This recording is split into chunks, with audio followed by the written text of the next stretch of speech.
Hello student, this is Shivani Chauhan. Welcome to easy पथ education. आज हम बात करेंगे आईटेप सेकंड सेमेस्टर की लैंग्वेज सेकंड के यूनिट थर्ड को हम कंप्लीट करेंगे, दैट इज अंडरस्टैंडिंग ग्रामर। तो अंडरस्टैंडिंग ग्रामर में कुछ टॉपिक्स ऐसे भी हैं आपके, दैट इज फोर्थ पॉइंट में, जो आपके एज सिमिलर हैं, that is from language one. जो लैंग्वेज वन जिसकी इंग्लिश थी उससे बिल्कुल सिमिलर है। तो आप एक बार वो प्लेलिस्ट रेफर कर लेना, आपको प्लेलिस्ट सेक्शन में मिल जाएगी लैंग्वेज वन के नाम से, ऑफ आईटेप फर्स्ट सेम। ओके, तो वहाँ पे बहुत सारे टॉपिक्स ऐसे हैं आपके यूनिट वन से, यूनिट सेकंड से, यूनिट थर्ड से, जो काफ़ी ज़्यादा सिमिलर हैं। यूनिट फोर तो ऑलरेडी मैं करा चुकी हूँ, बाकी यूनिट फोर के भी टॉपिक सिमिलर थे उसमें। अगर आपको थोड़ा डीप में देखना है तो आप लैंग्वेज वन की प्लेलिस्ट को रेफर कर सकते हो। ओके, सो आज हम बात करेंगे लैंग्वेज सेकंड के यूनिट थर्ड को, दैट इज अंडरस्टैंडिंग ग्रामर। सब हम क्या क्या चीज़ें देखेंगे इसमें, तो सबसे पहले हम देखेंगे word and meaning, part of speech, grammatical categories को देखेंगे। फिर हम देखेंगे word formation, that is affixation, compounding, reduplication, vocabulary building etcetera.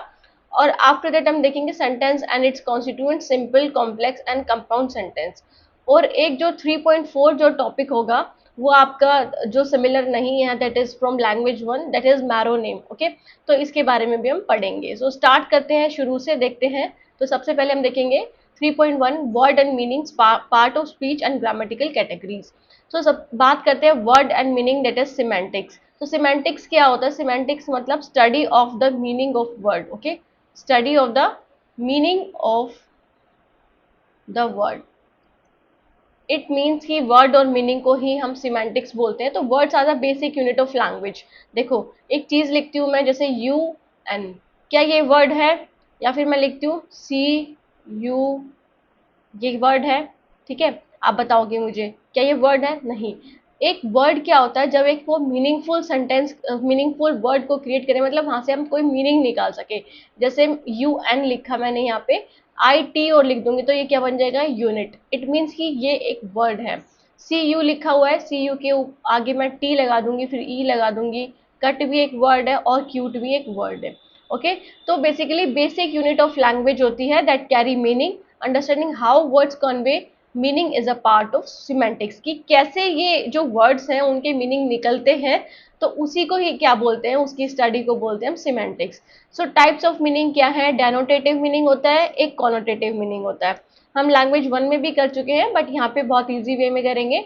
डेनोटेटिव meaning क्या होता है? कि जब आपको कोई भी वर्ड का मीनिंग डिक्शनरी में दिख रहा है, मतलब डिक्शनरी मीनिंग उसका क्या है, जो रियल में उसका मीनिंग आप बोल सकते हो। सो लिटरल या dictionary definition of a word. Okay, जैसे example dog, dog is a domesticated animal, है ना? या फिर आपने कभी सुना है तो कुत्ता है, तो कुत्ते का मतलब ये थोड़ी है कि आप ये बोल रहे हो कि यू आर अ डॉग या फिर you are a domesticated animal. आप क्या बोलते हो? आप उसके अंदर के वर्ड को जो आपने समझ रखा है उसमें, जैसे आप मुहावरे यूज करते हो, उसमें बहुत सारे एनिमल्स के, बहुत सारी चीजों के नाम लेते हो, उसको कंपैरिजन करते हो आप किससे? इंसानों से। जैसे मून का कंपैरिजन आप क्या करते हो? एक सुंदर ब्यूटीफुल लेडी से कंपैरिजन करते हो उसका, है ना? सन का कंपैरिजन किससे करते हो? अपने फादर से, जो बिल्कुल जैसे ब्राइट होते हैं बट फिर भी आपके लिए बहुत ज्यादा अच्छे होते हैं। ठीक है, तो बेसिकली जब आप कंपैरिजन कर रहे हो, जब उनके डीप मीनिंग की तरफ जा रहे हो, तो वो क्या हो गया? वो कॉनोटेटिव मीनिंग हो गया।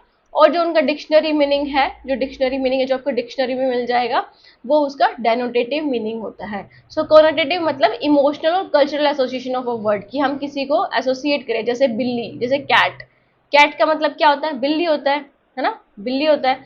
तो अगर आप बात करो उसका डेनोटेटिव मीनिंग क्या है, कॉनोटेटिव मीनिंग क्या है, तो कॉनोटेटिव मतलब उससे आप बिल्ली से क्या करते हो रिलेट। जैसे बिल्ली मौसी मतलब एक चालाक इंसान को, या फिर फोक्स को आप बोलते हो कि बहुत चालाक है ना?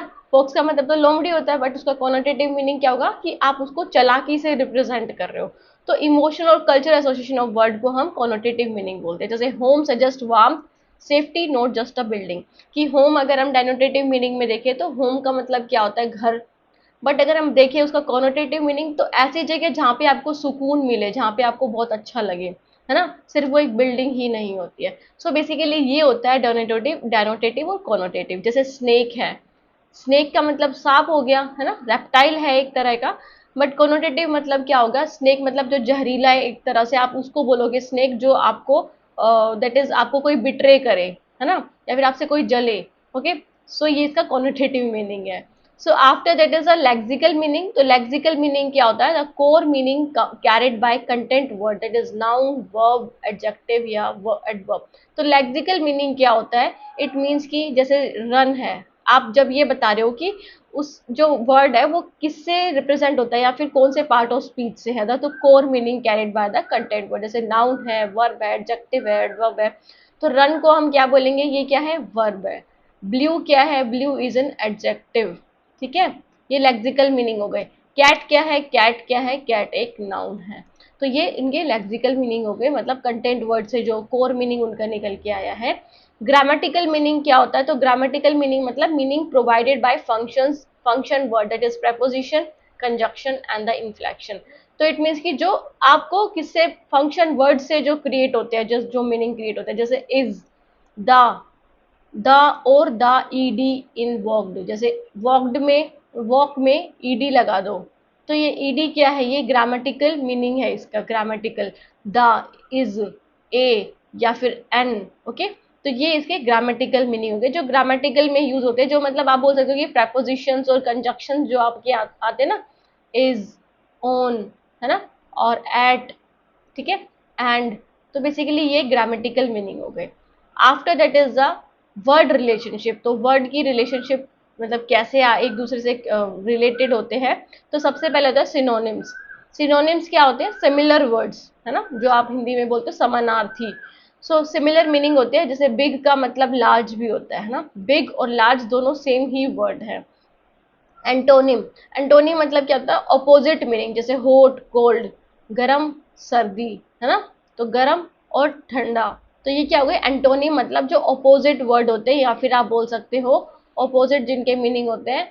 और हिंदी में से क्या बोलेंगे? विपरीत शब्द, विपरीत शब्द. ओके, सो फिर आ जाता है होमोनिम्स. तो होमोनिम्स क्या होते हैं? जो क्या होते हैं? जिनकी जो साउंड है वो भी सेम होती है, स्पेलिंग भी सेम होती है, but have different meaning. But उनका डिफरेंट मीनिंग होता है. जैसे बैट है, बैट एक वर्ड है, इसका जो दैट इज बैट आप किसके लिए यूज करते हो? एनिमल के लिए भी यूज करते हो, चमगादड़ जो होता है, और एक स्पोर्ट्स के लिए भी यूज करते हो. तो होमोनिम में दो तरह के आते हैं, होमोग्राफ और होमोफोन. होमोग्राफ और होमोफोन. होमोफोन क्या होता है? जो सिमिलर वर्ड, जो जिसकी सिमिलर वर्ड होती, जिसकी साउंड सिमिलर होती है. जैसे कि फेयर हो गया, बट स्पेलिंग अलग होती है. फेयर होता है ना, और एक होता है फेयर. तो दो तरह के फेयर होते हैं, ठीक है, इन दोनों का अलग अलग मीनिंग होगा. और होमोग्राफ मतलब जो सेम तरीके से लिखे जाते हैं, जैसे ये बैट है ना, सेम तरीके से लिखे जा रहे हैं बट इनका मीनिंग अलग है. ओके, जैसे एक एक होमोफोन क्या हो गया? जैसे राइट, RIGHT, या फिर आप लिख दो राइट, सेम ही बोले जा रहे हैं ना. सो ये फिर आ जाता है पॉलीसेमी. तो पॉलीसेमी क्या होता है? Is a word with multiple related meaning. Bank, जैसे पॉलीसेमी क्या होता है कि एक ही वर्ड के बहुत सारे मीनिंग है. ओके, तो वो पॉलीसेमी होता है. जैसे बैंक का मतलब एक तो फाइनेंशियल बैंक भी होता है, दूसरा नदी का किनारा भी होता है. तो इसकी डिफरेंट मीनिंग है एक वर्ड की. ओके, तो ये पॉलीसेमी. तो ये ऐसे वर्ड मीनिंग क्रिएट होते हैं इनके, सिनोनिम के जरिए, एंटोनिम के जरिए, होमोनिम के जरिए और पॉलीसेमी के जरिए. फिर आ जाता है part of speech. Part of speech that is word classes. तो डिफरेंट पार्ट ऑफ स्पीचेस हैं जो हम ग्रामर्स में बहुत ज्यादा पढ़े हैं हमने.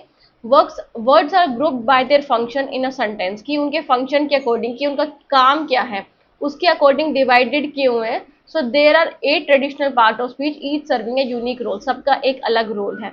जब आप SSC की तैयारी करते हो, फिर किसी भी गवर्नमेंट के एग्जाम की तैयारी करते हो, you have to complete these part of speech in your syllabus, है ना. सबके सिलेबस में ये पार्ट ऑफ स्पीच तो जरूर आते हैं और ये कंप्लीट करने जरूरी होते हैं. So part of speech 8 types में डिवाइड किए हुए हैं, इनके रोल के हिसाब से, इनके फंक्शन के हिसाब से. तो नाउन क्या होता है? Name of a person, place, thing, जो आपने पढ़ा है बहुत पहले से, रटी हुई चीजें हैं, है ना. तो जैसे कैट, लव, टीचर, ये क्या हो गए? नाउन हो गए. प्रोनाउन क्या हो गए? जो नाउन को रिप्लेस कर दे. आप बार बार तो किसी नाउन को दोबारा लिखोगे नहीं ना, तो उसकी जगह आप प्रोनाउन का यूज कर देते हो. जैसे Ram is a good boy, he he is in 10th class. फिर आप ही का यूज करोगे, राम का बार बार यूज नहीं करोगे. तो राम को जिसने रिप्लेस कर दिया that is he, she, it, they. Okay, ये सब तो आपको मैं होप करके चलती हूँ कि आपको पार्ट ऑफ स्पीच के बारे में नॉलेज होगी अगर आपने इंग्लिश लैंग्वेज पढ़ रहे हो तो. वर्ब, वर्ब क्या है? शो एक्शन और स्टेट, जो आपको एक काम को दर्शाए कि आप क्या कर रहे हो. जैसे मैं पढ़ा रही हूँ, I am teaching. Okay, you are studying. Okay, you are watching. ठीक है, तो ये क्या हो गया, जैसे रन, इज, बिलीव, ये हो गए आपके वर्ब। इज क्या होता है, इज होता है helping verb. Okay, so after that is adjective. तो एडजेक्टिव क्या है, डिस्क्राइबिंग नाउन, जो नाउन को डिस्क्राइब करके वो नाउन कैसा है। फॉर एग्जांपल राम कैसा है, Ram is a good boy. ठीक है, तो गुड क्या हो गया, एडजेक्टिव हो गया। ओके, जैसे this Easy Path sorry, this Easy पथ education channel is very brilliant for ITEP students. तो ब्रिलियंट क्या हो गया, यहाँ पे ब्रिलियंट हो गया आपका adjective, that is tall, blue, exciting, जो भी आप लगाओ।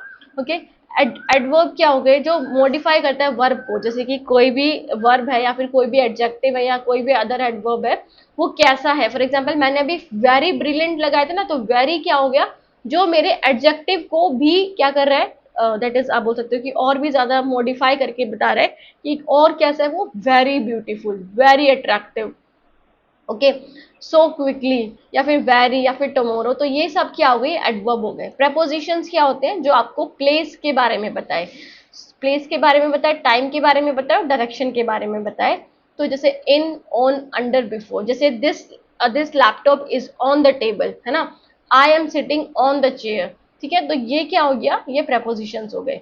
कंजक्शंस क्या होते हैं, जो ज्वाइन करते हैं दो वर्ड को, दो सेंटेंसेस को, जैसे एंड, बट, है ना, तो ये एंड, बट, बिकॉज, तो ये सारे हाउ एवर, मोर ओवर, तो ये सारे क्या हो गए, ये हो गए कंजक्शन जो ज्वाइन करते हैं वर्ड को, फ्रेजेस को या क्लोजेस को।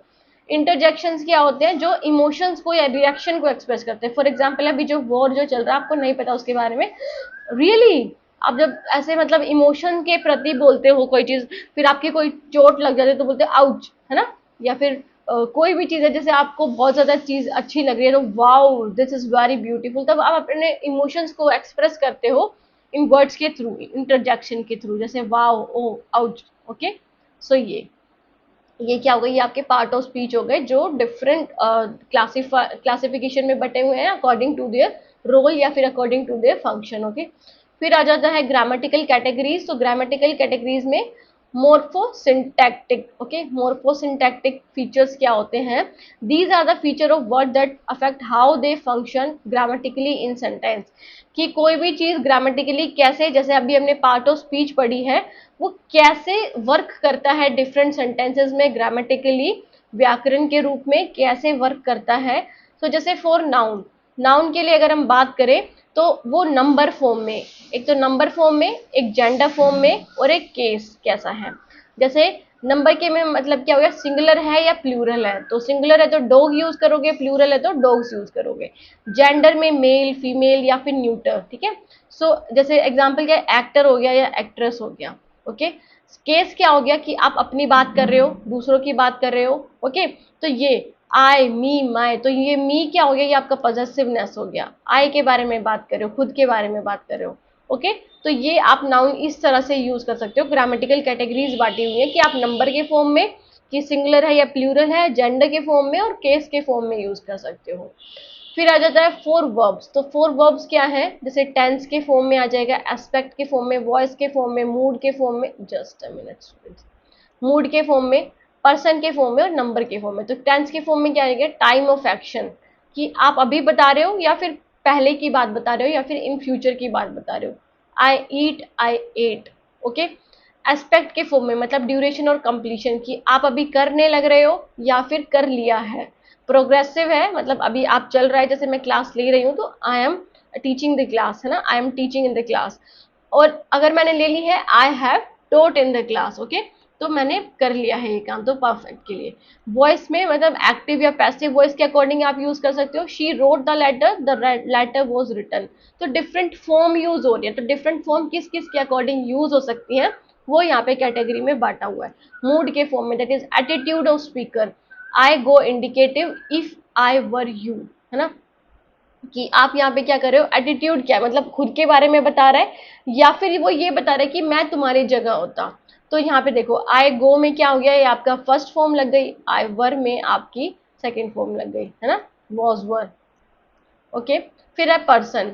पर्सन क्या हो गया, दैट इज पर्सन क्या हो गया, फर्स्ट, सेकंड, थर्ड, कि आप फर्स्ट पर्सन की बात कर रहे हो, सेकंड पर्सन की या थर्ड पर्सन की। अगर फर्स्ट पर्सन की बात कर रहे हो तो नॉर्मल ईट आएगा, सेकंड में भी ईट आएगा, बट अगर आप आगे सामने वाले की बात कर रहे हो दैट इज थर्ड पर्सन की, तो आप उसमें प्लूरल फॉर्म जोड़ दोगे। ओके, एस लगा दोगे, SEIS। नंबर की फॉर्म में सिंगुलर है या प्लूरल है, तो अभी जो हमने बात की ही ईट्स या दे ईट। ओके, तो ये क्या हो गया, इस फॉर्म से आप वर्ब को यूज कर सकते हो इन डिफरेंट कैटेगरीज से। फिर आ जाता है एडजेक्टिव और एडवर्ब। तो एडजेक्टिव और एडवर्ब कैसे यूज होता है, डिग्री के अकॉर्डिंग, पॉजिटिव, कंपैरेटिव, सुपरलेटिव। सो मैं ये एज्यूम करके चल रही हूँ कि आपको ये सारी चीजें आती है, क्योंकि आप बात कर सकते हो 10th क्लास तक तो बेसिकली आपने ये सारी चीजें तो पढ़ी होंगी इंग्लिश ग्रामर में। ओके, तो डिग्री होती है 3 टाइप्स की, पॉजिटिव, कंपैरेटिव, सुपरलेटिव। पॉजिटिव मतलब जब आप नॉर्मल बता रहे हो किसी चीज को, है ना, she is big, she is tall बोल सकते हो आप। तो ये क्या हो गया, ये पॉजिटिव डिग्री हो गई। जब आप उसको कंपैरिजन कर रहे हो, कंपैरिजन कर रहे हो किसी और से, she is taller than me, she is taller than me, तो आप यहाँ पे कंपैरिजन कर रहे हो, तो देन आ जाएगा, तो मतलब सेकेंड डिग्री लगेगी, कंपैरेटिव। ओके, फिर आ जाता है टोलेस्ट, कि वो सब में टोलेस्ट है, she is the tallest. Okay, उसके जितना बड़ा तो कोई है ही नहीं, तो शी इज द टोलेस्ट। जब आप सुप्रीम चीज की बात कर रहे हो बिल्कुल, तो वो क्या हो गया, वो हो गई आपकी सुपरलेटिव डिग्री। ओके, जैसे बिग, बिगर, बिगेस्ट, क्विकली, मोस्ट क्विकली, ऐसे कुछ हो सकता है। ओके, फिर आ जाते हैं हम नेक्स्ट पे, that is word formation, affixation, compounding, reduplication, vocabulary building. तो वर्ड फॉर्मेशन क्या होता है, वर्ड का फॉर्म करना, नए वर्ड्स का निर्माण करना। तो वर्ड फॉर्मेशन का मतलब क्या है, एक प्रोसेस जहां से आप नए वर्ड्स का निर्माण कर सकते हो किसी भी लैंग्वेज में। तो दिस इज अ की part of vocabulary development and language change, कि आप अपनी वोकैबुलरी को कैसे डेवलप कर सकते हो। मैंने आपको एक एक्टिविटी करने को कही थी, अगर आपने करी हो तो आप वहां पे अगर वर्ड फॉर्मेशन का भी यूज करते तो आप बहुत सारे वर्ड बना सकते हो। वर्ड फॉर्मेशन मतलब एक ही वर्ड से आप डिफरेंट वर्ड्स क्रिएट कर रहे हो, या फिर लैंग्वेज भी चेंज हो जाती है, उससे आपका मीनिंग भी चेंज हो जाता है। Okay, so first is affixation, affixation के थ्रू आप कर सकते हो। That is affixation is the process of adding a prefix, जो आप हिंदी में पढ़ते हो ना, उपसर्ग प्रत्यय, उपसर्ग और प्रत्यय। सो बेसिकली वही होता है फिक्सेशन, कि आप आगे या पीछे कोई वर्ड जोड़ रहे हो एक मूल शब्द के, मतलब एक रूट वर्ड के, to create a new word और ऑल्टर इट्स मीनिंग और ग्रामेटिकल फंक्शन, कि उसका मीनिंग चेंज करने के लिए कर रहे हो, मीनिंग तो चेंज होगा ही। ओके, और ग्रामेटिकल फंक्शन की वो नाउन था और वर्ब हो गया। सो इसके लिए आप अफिक्सेशन का यूज करते हो। तो टाइप ऑफ अफिक्सेशन में प्रीफिक्सेशन और सफिक्सेशन। तो प्रीफिक्सेशन क्या होता है, adding an affix to the beginning of the word, जिसको हम उपसर्ग बोलेंगे। ओके, जब आप शुरू में जब कोई दैट इज वर्ड जोड़ देते हो एक रूट वर्ड के, मूल शब्द के, तो वो क्या हो गया, जैसे अनहैप्पी, यू एन आपने लगा दिया आगे हैप्पी के, तो वो बन गया अनहैप्पी। प्री स्कूल, स्कूल के आगे प्री लगा दे तो प्री स्कूल बन गया। सफिक्सेशन क्या होता है, adding an affix to the end of the word, कि आप लास्ट में लगाओगे, जैसे टीच प्लस अर्थ या teacher, hope plus full, hopeful. Okay, beauty plus full, beautiful. Okay, तो ये क्या हो गई, ये आपके सफिक्सेशन हो गए।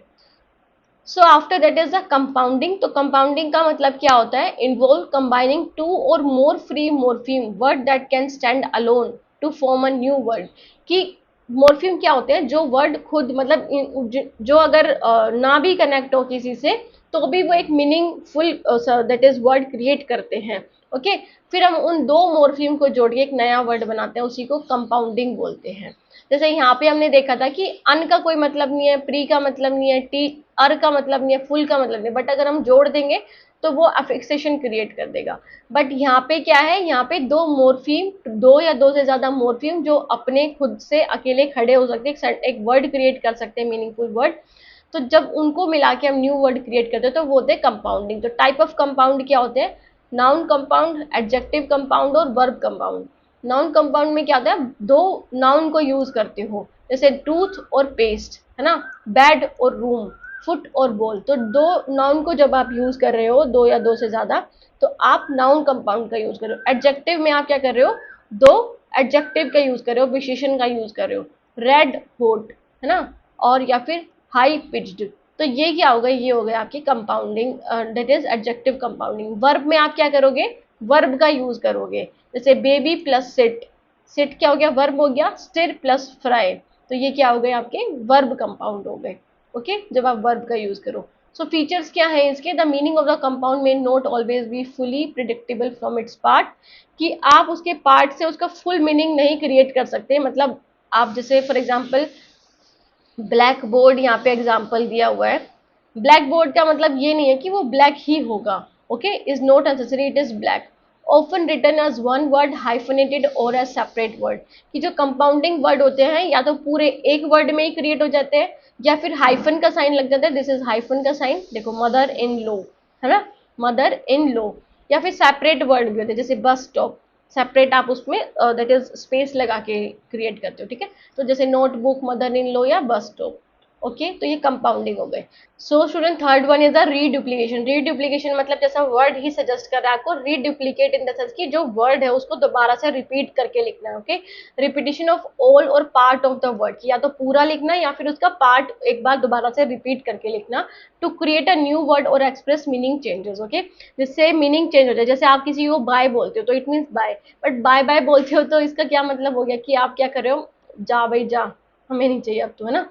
सो ये क्या हो गया, ये हो गया रीडुप्लीकेशन की, जब आप रिपीट करके बोलते हो, जैसे आपने बार बार बोला, ओके, बार बार, तो बार बार क्या हो गया, रीडुप्लीकेशन हो गया कि आप एक वर्ड को दोबारा से बोल रहे हो, ओके। जैसे टाइप्स क्या है, फुल रीडुप्लीकेशन में मतलब आप क्या करते हो, रिपीटिंग द एंटायर वर्ड, आप उस पूरे वर्ड को रिपीट करते हो, जैसे बाय बाय हो गया, गो हो गया, ओके।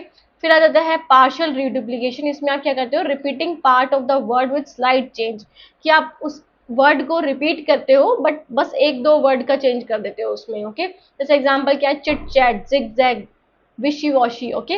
तो आप यहाँ पे क्या कर रहे हो, एक जैसे इसमें क्या कर रहे हो, आई की जगह ए लगा दिया, इधर भी आई की जगह ए लगा दिया, यहाँ पे भी आई की जगह ए लगा दिया, तो आपने कुछ चेंज करा है, बाकी उस पूरे को आप सेम बोल रहे हो, ओके। तो ये क्या हो गया, ये हो गया आपका रीडुप्लीकेशन। फंक्शन क्या है, एम्फेसिस, एम्फेसिस होता है, एम्फेसिस मतलब आप किसी चीज को दिखाने के लिए, बिल्कुल उस पर जोर देने के लिए आप ये यूज करते हो। इनफॉर्मेलिटी और प्लेफुलनेस, कि आप इनफॉर्मेलिटी के लिए भी यूज करते हो, जब आपको इनफॉर्मल टॉक के लिए यूज करना है, जैसे फल फ्रूट बोल देते हो आप, है ना। तो या फिर प्लेफुलनेस के लिए, जब आप थोड़े प्ले वाले माइंड में हो तो आप ये यूज करते हो। रिदमिक और स्टाइलिस्टिक पर्पस के लिए भी, कि आप कोई पोएम के बारे में बता रहे हो, है ना, तो रिदम कोई आप यूज कर रहे हो उसमें, तब आप ये यूज करते हैं। इंडिकेटिंग रिपीटिशन और कंटिन्यूएशन, की रिपीटिशन इंडिकेट करने के लिए, कि जब आप बोलते हो ना कि कोई चीज दोबारा से आप आएगी, तो उसके लिए आप रिपीटिशन वर्ड का यूज कर देते हो। उसके बाद आ जाता है वोकैबुलरी बिल्डिंग। तो वोकैबुलरी बिल्डिंग क्या होता है, it refers to the expansion of a speaker's word knowledge and usage often through various word formation process. मतलब आप क्या कर रहे हो, एक्सपेंशन कर रहे हो स्पीकर्स वर्ड नॉलेज की, उसकी जो वर्ड की नॉलेज है, मतलब जो बोल रहा है वो, और जो उसने यूज किया है उसको आप एक्सपेंड कर देते हो, often through various word formation process, की डिफरेंट वर्ड फॉर्मेशन प्रोसेस के थ्रू, जो अभी हमने पढ़े हैं। जैसे role of word formation in vocabulary building. तो रोल क्या है वोकैबुलरी बिल्डिंग में, वोकैबुलरी बिल्डिंग का मतलब क्या है, कि आप इन सबको जो अभी हमने पढ़े, रीडुप्लीकेशन, कंपाउंडिंग या फिर एफिक्सेशन, इसका आप कैसे यूज कर रहे हो नई वोकैबुलरी बनाने के लिए, बिल्ड करने के लिए। जैसे एफिक्सेशन आपको हेल्प करता है to learn the new word form and grammatical structure, कि जब आपको ग्रामेटिकल स्ट्रक्चर चेंज करना हो या फिर नए वर्ड को क्रिएट करना हो, तब आप एफिक्सेशन का यूज कर सकते हो। जैसे हैप्पी में आप अन लगा दो तो अनहैप्पी बन जाएगा, मतलब उसका ऑपोजिट बन जाएगा हैप्पी का। हैप्पीनेस, ये क्या बन गया आपका, एडजेक्टिव बन गया, हैप्पीली, ओके। तो ये सारी चीजें क्या हो गई, ये आपके वर्ड को चेंज कर रहा है, उनके फॉर्म को चेंज कर रहा है एफिक्सेशन। फिर आ जाता है compounding enables the creation of context specific term, कि आप क्या कर रहे हो, एक कॉन्टेक्स्ट स्पेसिफिक टर्म को यूज कर रहे हो, मतलब कोई दो वर्ड है, उनको आप मिला के एक नया वर्ड क्रिएट कर रहे हो, और वो दो वर्ड मीनिंगफुल वर्ड है, ओके। सो जैसे स्मार्ट और फोन, लैप और टॉप, ग्रीन और हाउस। तो ये अलग अलग जो वर्ड हैं वो दोनों मिलके एक नया वर्ड ही फॉर्म करें। जैसे ग्रीन का मतलब क्या होता है, हरा, और हाउस का मतलब घर।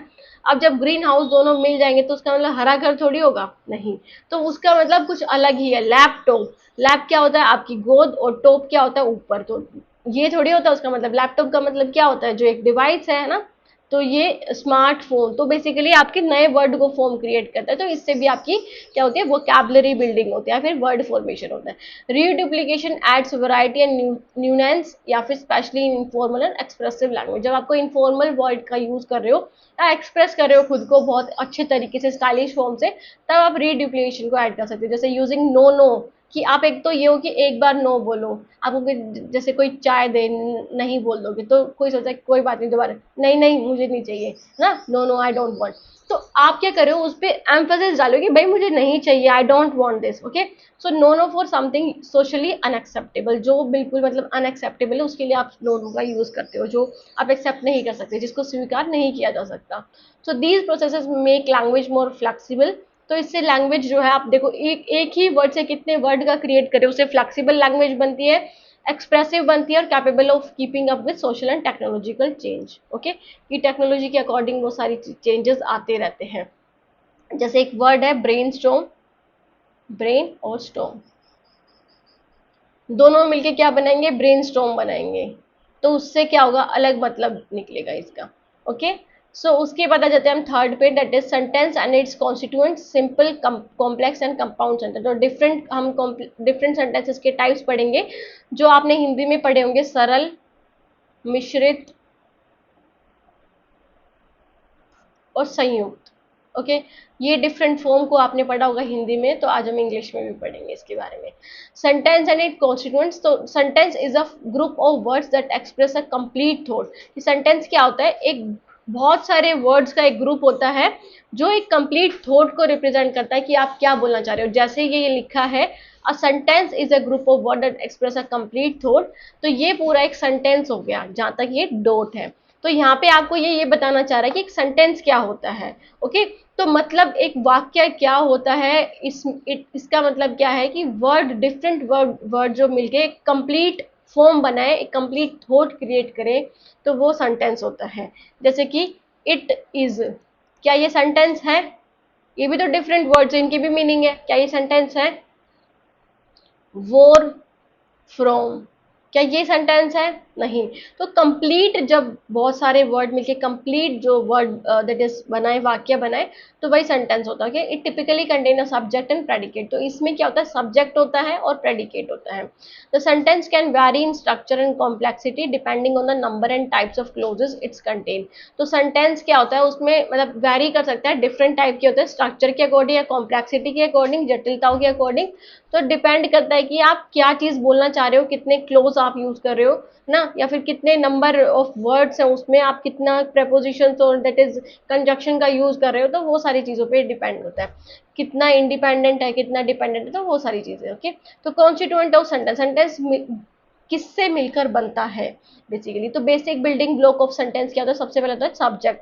तो सब्जेक्ट क्या होता है, the doer of the action और the topic of the sentence, कि जो करता होता है, जो काम कर रहा होता है, उसे बोलते हैं, उस वो होता है सब्जेक्ट। द कैट स्लीप्स, तो जो कैट है वो क्या है, वो है सब्जेक्ट आपका। स्लीप्स क्या है आपका, प्रेडिकेट। तो what is said about the subject, कि उस सब्जेक्ट के बारे में कहा क्या गया है, including the verb and often and object, complement और एडवर्बियल। कि जब आप कॉम्प्लीमेंट का यूज कर रहे हो या फिर ऑब्जेक्ट का यूज कर रहे हो, तब आप क्या बोलोगे, उसे प्रेडिकेट बोलोगे। जो फर्स्ट वाला होता है, जो डूअर होता है किसी सेंटेंस का, वो हो गया सब्जेक्ट, और जो जिसके उसके बारे में क्या कहा जा रहा है, वो हो गया उसका प्रेडिकेट। जैसे कि the cat sleeps on the mat, तो स्लीप्स ऑन द मैट क्या हो गया आपका, प्रेडिकेट हो गया, ओके। ऑब्जेक्ट क्या होता है, रिसीव द एक्शन, डायरेक्ट और indirect. She gave him a gift, तो जिसने रिसीव किया है ना, क्या हो गया, मतलब क्या रिसीव किया है, क्या रिसीव किया, शी गेव, उसने क्या दिया, एक गिफ्ट दिया। तो वो क्या हो गया, वो हो गया ऑब्जेक्ट हो गया, ओके। और ये आपका सब्जेक्ट तो पता ही आपको। तो जो चीज आपको मिली है, जो चीज काम हुआ है, वो। कॉम्प्लीमेंट क्या होता है, gives more information about the subject और ऑब्जेक्ट, की और भी ज्यादा इन्फॉर्मेशन मिलती है हमें किसी सब्जेक्ट या ऑब्जेक्ट के बारे में। जैसे ही इज अ टीचर, तो हम यहाँ पे कॉम्प्लीमेंट दे रहे हैं कि ये इंसान जो है टीचर है ना। तो ये हो गया उसका कॉम्प्लीमेंट, कि जब आप सब्जेक्ट या ऑब्जेक्ट के बारे में और भी ज्यादा इन्फॉर्मेशन दो, तो वो हो गया आपका कॉम्प्लीमेंट। एडवर्बियल क्या होता है, provide extra information such as time, place, manner, कि आपको और भी एक्स्ट्रा इन्फॉर्मेशन प्रोवाइड करते हैं, कि टाइम, उस दैट इज सेंटेंस में सब्जेक्ट और प्रेडिकेट के बारे में, टाइम, प्लेस के बारे में, या मैनर के बारे में। जैसे they arrived early in the morning, कि वो अराइव्ड तो हो गए, दे अराइव्ड अर्ली, अर्ली भी बोल दिया, इन द मॉर्निंग, है ना, अर्ली इन द मॉर्निंग, तो वो क्या हो गया आपका, वो हो गया एडवर्बियल, कि आप वहां पे टाइम बता रहे हो कि वो कितनी जल्दी आ गए, ओके। फिर आ जाता है type of sentence based on structure, structure के बेस पे different type of sentence and that is simple, complex और कंपाउंड सेंटेंस। तो सिंपल सेंटेंस क्या होता है, कंटेन वन इंडिपेंडेंट क्लोज, कि इसमें एक ही इंडिपेंडेंट क्लोज होता है, मतलब वो किसी पे डिपेंड नहीं होता, सिर्फ एक ही क्लोज बना के वर्ड बनाता है, सेंटेंस बनाता है। He has a subject and a verb में इंक्लूड ऑब्जेक्ट और मॉडिफायर। तो इसमें सब्जेक्ट भी होता है और ऑब्जेक्ट भी होता है, वर्ब भी होता है। ओके ऐसा नहीं कि आप बोल दो कि एक सिंपल सेंटेंस का मतलब ये है कि छोटा सा, जैसे शी अराइव्स, ये क्या हो गया, ये आपका सिंपल सेंटेंस हो गया। जैसे she sings, the baby cried loudly, okay, the friend and I went to the park. तो इसमें क्या है, एक इंडिपेंडेंट क्लोज है, किसी पे भी डिपेंड नहीं है, या फिर कोई और दूसरा इंडिपेंडेंट या डिपेंडेंट क्लोज नहीं है। Okay, simple sentence does not mean short, it just have one clause. आप बोलोगे कि इसमें सिर्फ एक ही क्लोज होता है, इसका मतलब ये नहीं होता कि शॉर्ट ही होता है। देखो यहाँ पे लिखा है my friend and I went to the park, तो ये क्या होगा, ये भी एक ही इंडिपेंडेंट क्लोज है, इसमें दो नहीं है। ओके, फिर आ जाता है second is that compound sentence. तो कंपाउंड का क्या मतलब होता है, कंटेन्स टू और मोर इंडिपेंडेंट क्लोज, कि दो या दो से ज्यादा इंडिपेंडेंट क्लोज होते हैं, joined by coordinating conjunction, okay, और सेमीकोलन, सेमीकोलन पता है ना, ये साइन। तो सेमीकोलन के द्वारा ज्वाइन होता है, या फिर फोर एंड नोर बट और येट सो, ठीक है, फैन वॉइस जिसे बोलते हैं। इसकी जो आप बोल सकते हो शॉर्ट फॉर्म है या निमोनिक्स है फैन वॉइस, जिसमें फैन वॉइस आ जाता है, that is for and nor but so और येट सो। सो एग्जाम्पल क्या है, I wanted to go for a walk but it started raining. तो ये दोनों ही इंडिपेंडेंट क्लोज हैं दोनों। आप इनको अलग भी लिख सकते हो ना, I wanted to go for a walk अलग लिख सकते हो, इट स्टार्ट रेनिंग भी आप अलग लिख सकते हो, बट ये दोनों मिलके एक वर्ड को क्रिएट, सेंटेंस को क्रिएट करें। She loves pizza but he prefer pasta, कि उसे पिज्जा पसंद है बट उसे पास्ता पसंद है। I was tired I went too early, यहाँ पे क्या लगा हुआ है, सेमी कॉलन लगा हुआ है, यहाँ पे एंड लगा हुआ है, यहाँ पे बट लगा हुआ है। तो कंजक्शन का जब यूज आ जाए, each clause has stand alone as a complete sentence, की जो दोनों क्लोज हैं, दोनों जो ये सेंटेंसेस है वो अलग अलग भी यूज हो सकते हैं, तो इंडिपेंडेंट है ये। कॉम्प्लेक्स में क्या होता है, वन इंडिपेंडेंट क्लोज होता है, एटलीस्ट वन डिपेंडेंट क्लोज भी होता है, कि आप डिपेंडेंट क्लोज को बिना इंडिपेंडेंट क्लोज के यूज नहीं कर सकते, मतलब वो डिपेंड होता है किसी चीज पे, ठीक है। एक डिपेंड वर्ड सेंटेंस होता है, एक इंडिपेंडेंट वर्ड सेंटेंस होता है। Okay, so the dependent clause can not stand alone, usually begins with a subordinating conjunction. तो ये सबऑर्डिनेटिंग कंजक्शन जैसे बिकॉज हो गया, ऑल्दो हो गया, when, if, since, while, unless, इनसे ये स्टार्ट होते हैं। जैसे आई स्टेड एट होम, ये क्या है, इंडिपेंडेंट क्लोज है आपका, बिकॉज इट वॉज रेनिंग, है ना, बिकॉज इट वॉज रेनिंग। तो ये आप कैसे यूज करोगे, तो ये क्या होगी, डिपेंडेंट है किस पे, आई स्टेड एट होम पे। Although he was tired he continued studying, ये कॉन्टिन्यूड स्टडिंग क्या हो गया, इंडिपेंडेंट हो गया, और ऑल्दो ही वॉज टायर्ड का क्या हो गया, ये हो गया डिपेंडेंट क्लोज आपका। तो दो या दो से ज्यादा डिपेंडेंट क्लोज है और एक इंडिपेंडेंट क्लोज है, तो वो क्या हो गया, वो कॉम्प्लेक्स सेंटेंस हो गया। You can go out after you finish your homework, after you finish your homework क्या है, ये डिपेंडेंट क्लोज है। ओके, और यू गो आउट ये क्या हो गया आपका, इंडिपेंडेंट क्लोज है। ओके, सो ये after that is the next जो आ जाता है आपका 3.4 का एक टॉपिक है, दैट इज मेरोनिम। मेरोनिम के जो और भी जो पार्ट्स हैं और भी जो चीज़ें हैं इसके अंदर में 3.4 के, वो आपको यूनिट 1 में देखने को मिल जाएगी। मैंने उसकी प्लेलिस्ट आपके इस प्लेलिस्ट में उसकी वीडियो इस प्लेलिस्ट में ऐड कर दिया, तो वो सेम एज लाइक लैंग्वेज 1 है। ओके, तो मेरोनिम, मैरोनिमी या फिर मैरोनिम बोल सकते हो, इज अ सिमेंटिक या meaning related relationship between words in which one word denotes a part of something. Meronym का बेसिकली मतलब क्या होता है कि एक होल में से एक पार्ट, ठीक है, एक होल में से एक पार्ट, जैसे कार, कार का एक पार्ट क्या हो गया, इंजन हो गया, या फिर कार का एक पार्ट क्या हो गया, व्हील हो गया। तो जब एक पार्ट हो गया, मैरोनिम क्या होता है, वो पार्ट होता है, और होलोनिम क्या होता है, एक होल। जो कार हो गई वो होल हो गया, और जो उसका पार्ट है व्हील, वो उसका पार्ट हो गया, जैसे कार व्हील, ठीक है। तो ये क्या होगा, ये मैरोनिम वर्ड है, इसमें आप मीनिंग क्रिएट कर सकते हो। It is often denoted as a part और होल रिलेशनशिप, ठीक है, पार्ट और होल रिलेशनशिप को डिस्क्राइब करता है। ओके, तो पार्ट क्या होता है, मैरोनिम होता है, होलोनिम क्या होता है, उसका होल वर्ड। मैरोनिम के थ्री मेन पार्ट टाइप्स होते हैं, पार्ट होल रिलेशनशिप इन मैरोनिम में। तो सबसे पहला कंपोनेंट और object, that is physical part, ठीक है, फिजिकल पार्ट जैसे कीबोर्ड और कंप्यूटर। कंप्यूटर क्या है, हेरोनिम है ना, और मैरोनिम क्या है, कीबोर्ड है। फिर आ जाता है मेंबर कलेक्शन, तो मेंबर ऑफ अ ग्रुप, जैसे डिफरेंट मेंबर्स होते हैं ना ग्रुप में, तो जैसे आर्मी है, आर्मी के अंडर अंडर क्या होते हैं, सोल्जर होते हैं, तो soldier is a part, that is meronym है ये। और ये क्या उसका होल सेंटेंस, होल वर्ड है। पोर्शन और मास की एक पूरी मतलब पूरी क्वांटिटी में से एक छोटा सा पोर्शन, जैसे कि केक का एक स्लाइस या पिज्जा का एक स्लाइस, ठीक है, वाटर का एक ड्रॉप, तो वाटर क्या हो गया यहाँ पे, हेरोनिम हो गया, और ये हो गया मोरोनिम।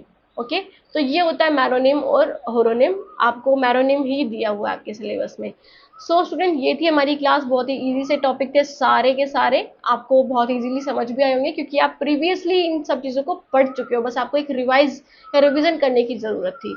सो होप करती हूँ कि आपको वीडियो समझ आई होगी, आपको टॉपिक समझ आया होगा। बाकी वीडियो को दैट इज वीडियो को लाइक करना ना भूलिएगा, चैनल को भी सब्सक्राइब कर दीजिएगा ताकि मुझे थोड़ी मोटिवेशन मिलती रहे। So student, thank you so much for watching the video, मिलते हैं नेक्स्ट वीडियो में, तब तक के लिए take care, bye, have a nice day.